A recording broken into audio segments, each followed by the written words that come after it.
بسم اللہ الرحمن الرحیم۔ حضرت آمنہ کے انتقال کے 5 دن بعد ایمن آپ کو لے کر مکہ پہنچی۔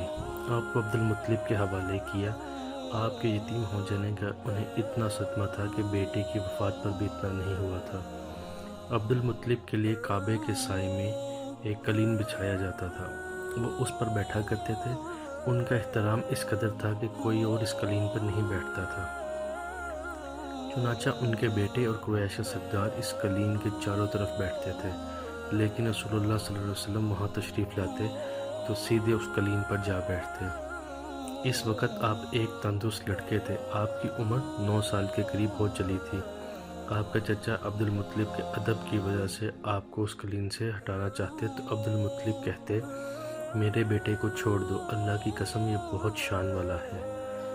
پھر وہ آپ کو محبت سے اس فرش پر بٹھاتے، آپ کی کمر پر شفقت سے ہاتھ پھیرتے، آپ کی باتیں سن سن کر حد درجے خوش ہوتے تھے۔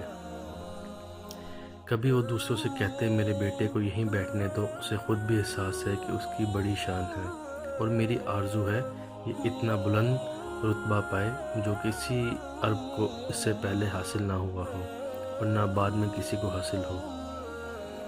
ایک بار انہوں نے یہ الفاظ کہے، میرے بیٹے کو چھوڑ دو، اس کے مزاح میں طبعی طور پر بلندی ہے، اس کی شان نرالی ہوگی۔ یہاں تک کہ عمر کے آخری حصے میں حضرت عبد المطلب کی آنکھیں جواب دے گئی تھی، آپ نابینا ہو گئے تھے۔ ایسی حالت میں ایک روز وہ اس قالین پر بیٹھے تھے کہ آپ تشریف لے آئے اور سیدھے اس قالین پر جا بیٹھے۔ ایک شخص نے آپ کو قالین سے کھینچ لیا، اس پر آپ رونے لگے۔ آپ کے رونے کی آواز سن کر عبد المطلب بے چین ہوئے اور بولے، میرا بیٹا کیوں رو رہا ہے؟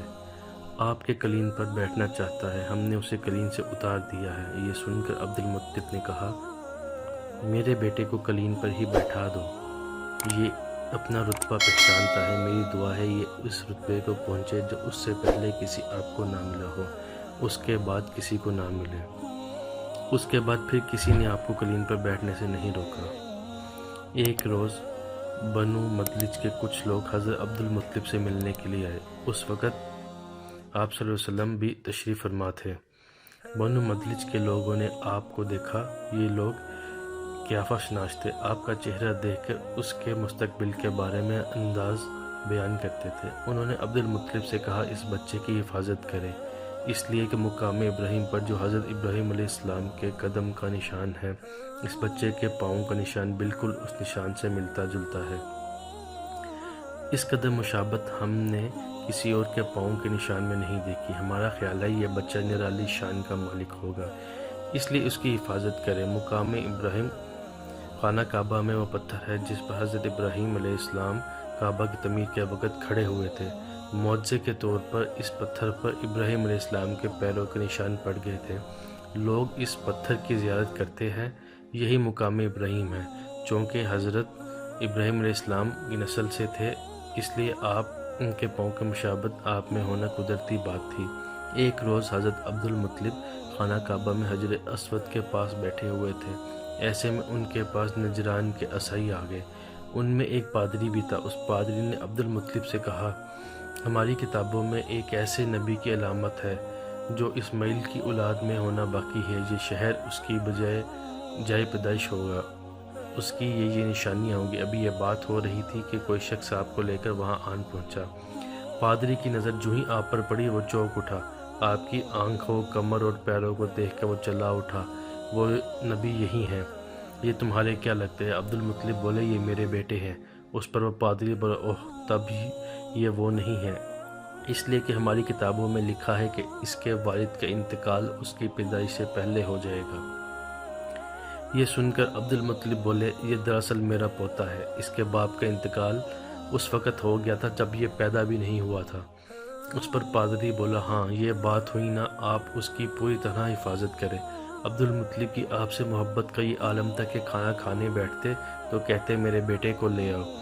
آپ تشریف لاتے تو عبد المطلب آپ کو اپنے پاس بٹھاتے، آپ کو اپنے ساتھ کھلاتے۔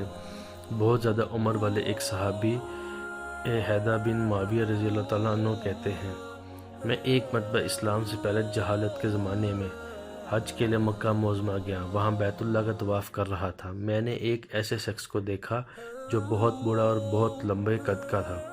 وہ بیت اللہ کا طواف کر رہا تھا اور کہہ رہا تھا اے میرے پروردگار میری سواری کو محمد کی طرف پھیر دے اور اسے میرے دستے بازو بنا دے۔ میں نے اس بوڑھے کو جب یہ شعر پڑھتے سنا تو لوگوں سے پوچھا یہ کون ہے؟ لوگوں نے بتایا یہ عبد المطلب بن ہاشم ہے، انہوں نے اپنے پوتے کو اپنے ایک اونٹ کی تلاش میں بھیجا ہے، وہ اونٹ گم ہو گیا ہے اور وہ پوتا ایسا ہے جب بھی کسی گمشدہ چیز کی تلاش میں اسے بھیجا جاتا ہے تو وہ چیز لے کر ہی آتا ہے۔ پوتے سے پہلے یہ اپنے بیٹوں کو اس اونٹ کی تلاش میں بھیج چکے ہیں لیکن وہ ناکام لوٹ آئے ہیں۔ اب چونکہ پوتے کو گئے ہوئے دیر ہو گئی ہے اس لیے پریشان ہیں اور دعا مانگ رہے ہیں۔ تھوڑی ہی دیر گزری تھی کہ میں نے دیکھا آپ صلی اللہ علیہ وسلم اونٹ کو لے کر تشریف لا رہے ہیں۔ عبد المطلب نے آپ کو دیکھ کر کہا میرے بیٹے میں تمہارے لیے اس قدر فکر مند ہو گیا تھا کہ شاید اس کا اثر کبھی میرے دل سے نہ جائے۔ عبد المطلب کی بیوی کا نام رقیہ بنت ابو سیفی تھا۔ وہ کہتی ہیں قریش کئی سال سے سخت قحط سالی کا شکار تھے، بارشیں بالکل بند تھی، سب لوگ پریشان تھے۔ اسی زمانے میں نے ایک خواب دیکھا، کوئی شخص خواب میں کہہ رہا ہے اے قریش کے لوگوں، تم میں سے ایک نبی ظاہر ہونے والا ہے، اس کے ظہور کا وقت آ گیا ہے، اس کے ذریعے تمہیں زندگی ملے گی، یعنی خوب بارشیں ہوں گے، سرسبزی اور شادابی ہوگی۔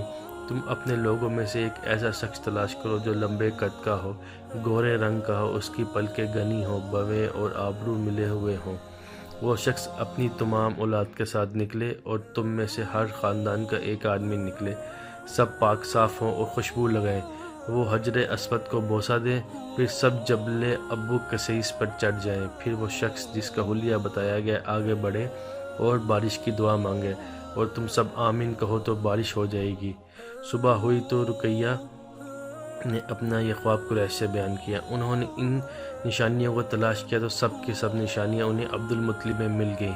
چنانچہ سب ان کے پاس جمع ہوئے، ہر خاندان سے ایک ایک آدمی آیا، ان سب نے شرط پوری کی۔ اس کے بعد ابو قصیص پہاڑ پر چڑھ گئے، ان میں نبی کریم صلی اللہ علیہ وسلم بھی تھے، آپ اس وقت نو عمر تھے۔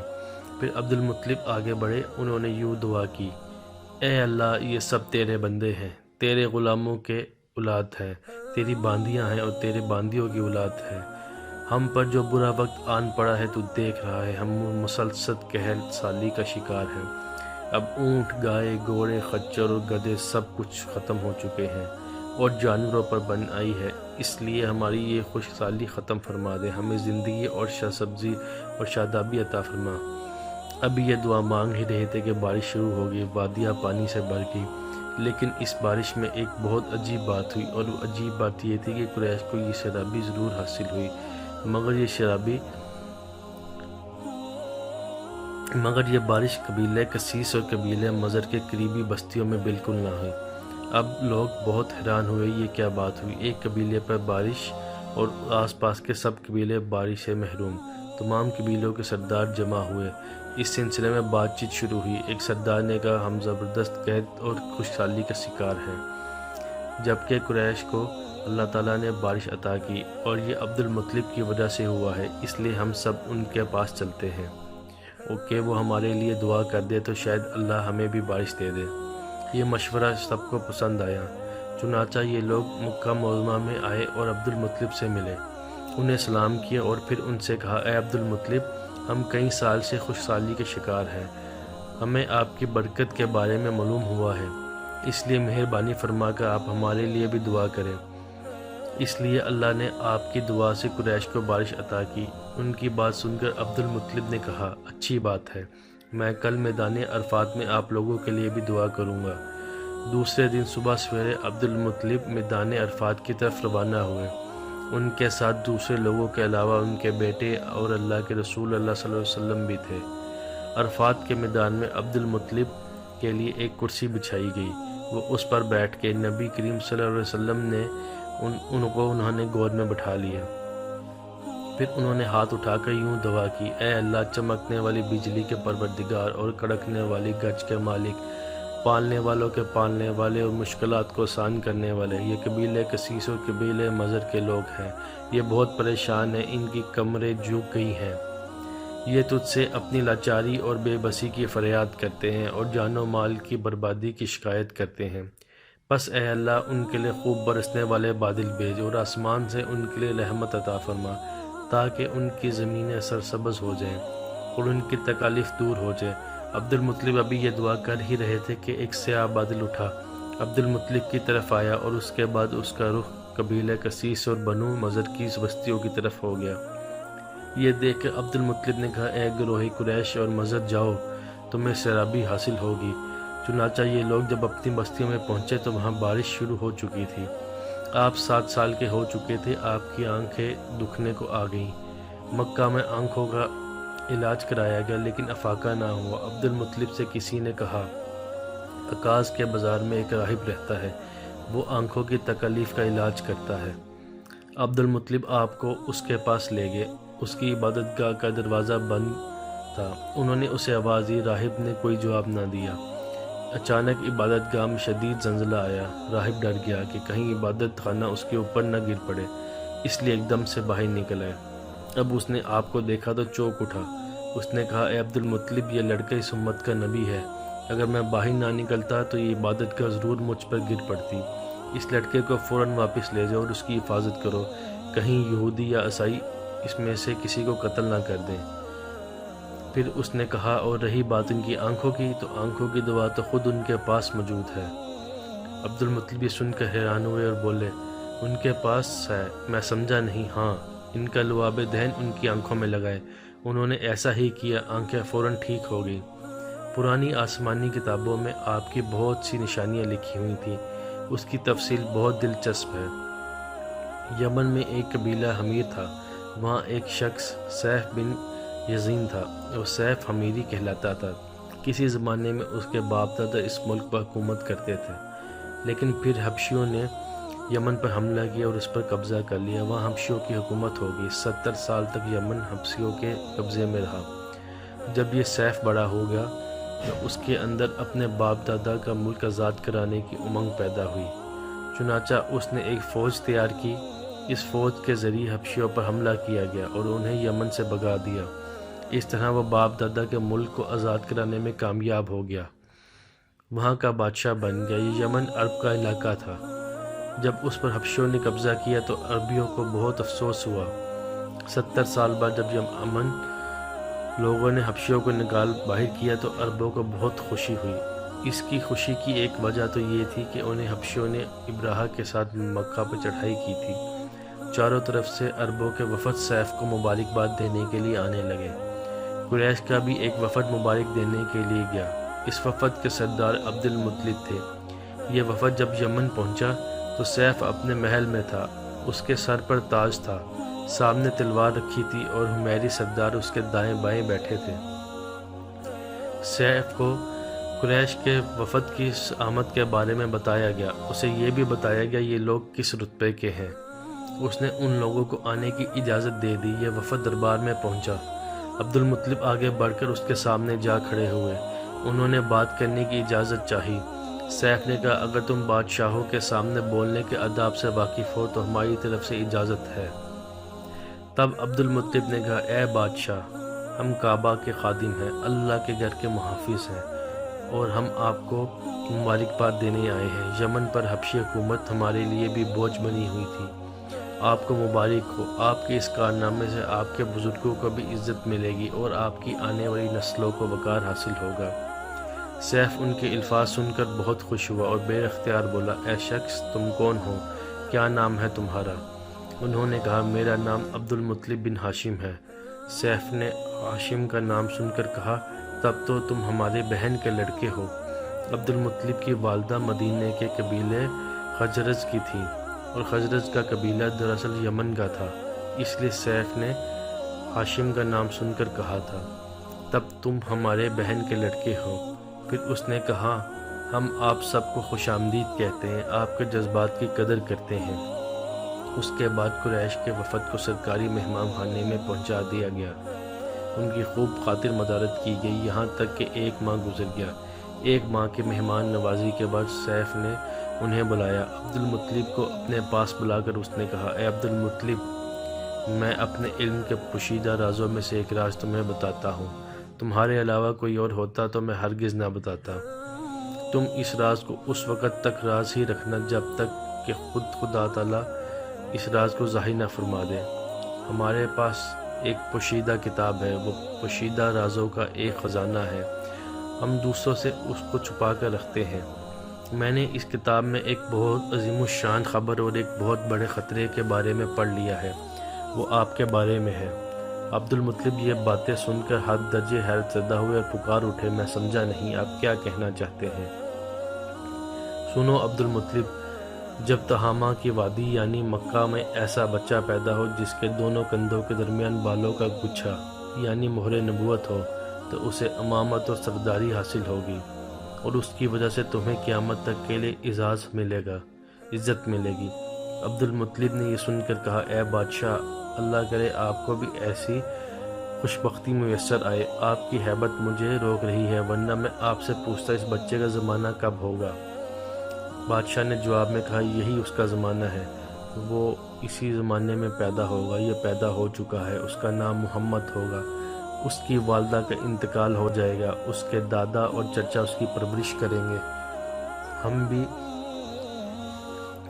اس کے آرزو مند رہیں کہ وہ بچہ ہمارے ہاں پیدا ہو۔ اللہ تعالیٰ اسے کھلے عام ظاہر فرمائے گا اور اس کے لیے ہم میں سے یعنی کہ مدینے کے قبیلے خزرج میں اس نبی کی مددگار بنائے گا۔ ہم میں سے اس نے اس لیے کہا کہ خزرج اصل میں یمن کے لوگ تھے، ان کے ذریعے اس نبی کے خاندان اور قبیلے والوں کو عزت حاصل ہوگی، اور ان کے ذریعے ان کے دشمنوں کو ذلت ملے گی، ان کے ذریعے وہ تمام لوگوں سے مقابلہ کرے گا، ان کے ذریعے وہ زمین کے اہم علاقے فتح ہو جائیں گے، وہ نبی رحمان کی عبادت کرے گا، شیطان کو دمکائے گا، آتش کدوں کو ٹھنڈا کرے گا یعنی آگ کے پجاریوں کو مٹائے گا، بتوں کو توڑ ڈالے گا، اس کی ہر بات آخری فرمان ہوگی، اس کے احکام انصاف والے ہوں گے، وہ نیک کاموں کا حکم دے گا، خود بھی ان پر عمل کرے گا، برائیوں سے روکے گا، ان کو مٹا ڈالے گا۔ عبد المطلب نے سیف بن جزان کو دعا دی، پھر کہا، کچھ اور تفصیل بیان کریں۔ بات ڈھکی چھپی ہے اور علامات پوشیدہ ہیں، مگر اے عبد المطلب، اس میں شبہ نہیں کہ تم اس کے دادا ہو۔ عبد المطلب یہ سن کر فوراً سجدے میں گر گئے، اور پھر سیف نے ان سے کہا، اپنا سر اٹھاؤ، اپنی پیشانی اونچی کرو اور مجھے بتاؤ جو کچھ میں نے تم سے کہا، کیا تم نے ان میں سے کوئی علامت اپنے ہاں دیکھی؟ اس پر عبد المطلب نے کہا، ہاں، میرا ایک بیٹا تھا، میں اسے بہت چاہتا تھا، میں نے ایک شریف اور معزز لڑکی آمنہ بنت وہب عبد المناف سے اس کی شادی کر دی، وہ میری قوم سے انتہائی باعزت خاندان سے تھی، اس نے میرے بیٹے کے ہاں ایک لڑکا پیدا ہوا، میں نے اس کا نام محمد رکھا، اس بچے کا باپ اور ماں دونوں فوت ہو چکے ہیں، اب میں اور اس کا چچا عبدالطالب اس کی دیکھ بھال کرتے ہیں۔ اب سیف نے ان سے کہا، میں نے تمہیں جو کچھ بتایا ہے وہ واقعہ اسی طرح ہے، اب تم اپنے پوتے کی حفاظت کرو، اسے یہودیوں سے بچائے رکھو، اس لیے کہ وہ اس کے دشمن ہیں، یہ اور بات ہے کہ اللہ تعالیٰ ہرگز ان لوگوں کو ان پر قابو نہیں پانے دے گا، اور میں نے جو کچھ آپ کو بتایا ہے اس کا اپنے قبیلے والوں سے ذکر نہ کرنا، مجھے ڈر ہے ان کی باتوں کی وجہ سے ان لوگوں میں حسد اور جلن نہ پیدا ہو جائے، یہ لوگ سوچ سکتے ہیں یہ عزت اور بلندی آخر انہیں کیوں ملنے والی ہے، یہ لوگ ان کے راستے میں رکاوٹیں کھڑی کریں گے، اگر یہ لوگ اس وقت تک زندہ نہ رہے تو ان کی اولادیں یہ کام کریں گی، اگر مجھے یہ معلوم نہ ہوتا کہ اس نبی کے ظہور سے پہلے ہی مجھے موت آ لے گی تو میں انہیں اپنے اونٹوں اور قافلوں کے ساتھ روانہ ہوتا اور ان کی سلطنت کے مرکز یثرب پہنچتا، کیونکہ میں نے اس کتاب میں یہ بات پاتا ہوں کہ شہر یثرب ان کی سلطنت کا مرکز ہوگا، ان کی طاقت کا سرچشمہ ہوگا، ان کی مدد اور نصرت کا ٹھکانہ ہوگا، اور ان کی وفات کی جگہ ہوگی، انہیں دفن یہیں کیا جائے گا، اور ہماری کتاب پچھلے علوم سے بری پڑی ہے، مجھے پتہ ہے اگر میں اسی وقت ان کی عظمت کا اعلان کروں تو خود ان کے لیے اور میرے لیے خطرات پیدا ہو جائیں گے، یہ ڈر نہ ہوتا تو میں اسی وقت ان کے بارے میں یہ تمام باتیں سب کو بتا دیتا، عربوں کے سامنے ان کی سربلندی اور اونچے رتبے کی داستانیں سنا دیتا، لیکن میں نے یہ راز تمہیں بتایا ہے، تمہارے ساتھیوں میں سے کسی کو نہیں بتایا۔ اس کے بعد اس نے عبد المطلب کے ساتھیوں کو بلایا، ان میں سے ہر ایک کو 10 حبشی غلام، 10 حبشی باندیاں اور دھاری دار یمنی چادریں، بڑی مقدار میں سونا چاندی، 100 اونٹ اور عنبر کے بڑے ڈبے دیے، پھر عبد المطلب کو اس سے 10 گنا زیادہ دیا اور بولا، سال گزرنے پر میرے پاس ان کی خبر لے کر آنا اور ان کے حالات بتانا۔ سال گزرنے سے پہلے ہی اس بادشاہ کا انتقال ہو گیا۔ عبد المطلب اکثر اس بادشاہ کا ذکر کیا کرتے تھے۔ آپ کی عمر 8 سال کی ہوئی تو عبد المطلب کا انتقال ہو گیا۔ اس طرح ایک عظیم سرپرست کا ساتھ چھوٹ گیا۔ اس وقت عبد المطلب کی عمر 95 سال تھی۔ تاریخ کی بعض کتابوں میں ان کی عمر اس سے بھی زیادہ لکھی ہے۔ جس وقت عبد المطلب کا انتقال ہوا، آپ ان کی چارپائی کے پاس موجود تھے۔ آپ رونے لگے۔ عبد المطلب کو عجون کے مقام پر ان کے دادا قصہ کے پاس دفن کیا گیا۔ مرنے سے پہلے انہوں نے نبی کریم صلی اللہ علیہ وسلم کو اپنے بیٹے ابو طالب کے حوالے کیا۔ اب ابو طالب آپ کے نگران ہوئے۔ انہیں بھی آپ سے بے تحاشا محبت ہو گئی۔ ان کے بھائی عباس اور زبیر بھی ان کا بہت خیال رکھتے تھے۔ پھر زبیر بھی انتقال کر گئے تو آپ کی نگرانی آپ کے چچا ابو طالب ہی کرتے تھے۔ انہیں بھی نبی کریم صلی اللہ علیہ وسلم سے بہت محبت تھی۔ جب انہوں نے آپ کی برکات دیکھی، معجزے دیکھے تو ان کی محبت میں اضافہ ہو گیا۔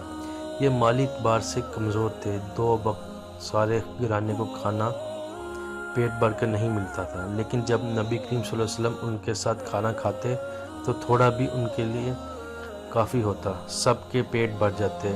اسی طرح جب دوپہر یا رات کے کھانے کا وقت ہوتا تو سب دسترخوان پر بیٹھتے تو ابو طالب ان سے کہتے، ابھی کھانا شروع نہ کرو، میرا بیٹا آ جائے پھر شروع کرنا۔ پھر آپ تشریف لے آتے اور ان کے ساتھ بیٹھ جاتے۔ آپ کی برکت اس طرح ظاہر ہوتی کہ سب کے سیر ہونے کے بعد بھی کھانا بچ جاتا۔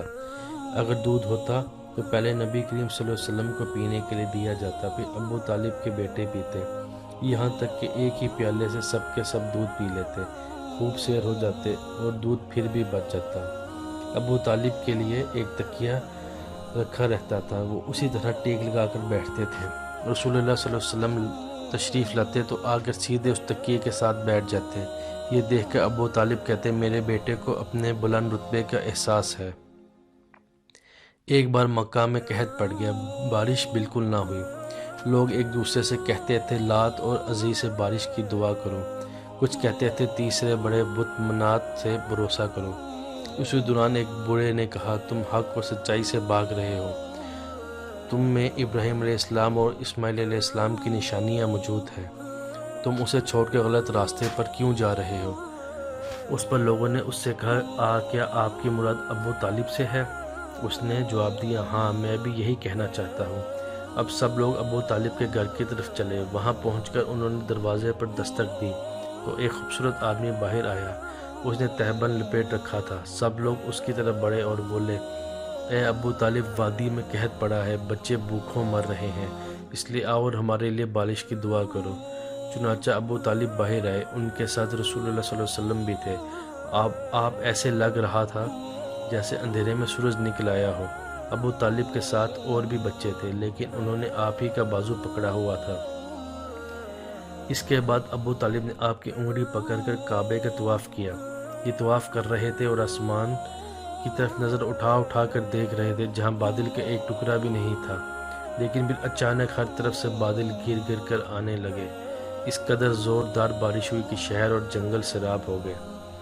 ابو طالب ایک بار ذوالحج کا میلے میں گئے۔ یہ جگہ عرفات سے تقریباً 8 کلومیٹر دور ہے۔ ان کے ساتھ رسول اللہ صلی اللہ علیہ وسلم بھی تھے۔ ایسے میں ابو طالب کو پیاس محسوس ہوئی۔ انہوں نے آپ سے کہا، بھتیجے مجھے پیاس لگی ہے۔ یہ بات انہوں نے اس لیے نہیں کہی تھی کہ آپ کے پاس پانی تھا، بلکہ اپنی بے چینی ظاہر کرنے کے لیے کہی تھی۔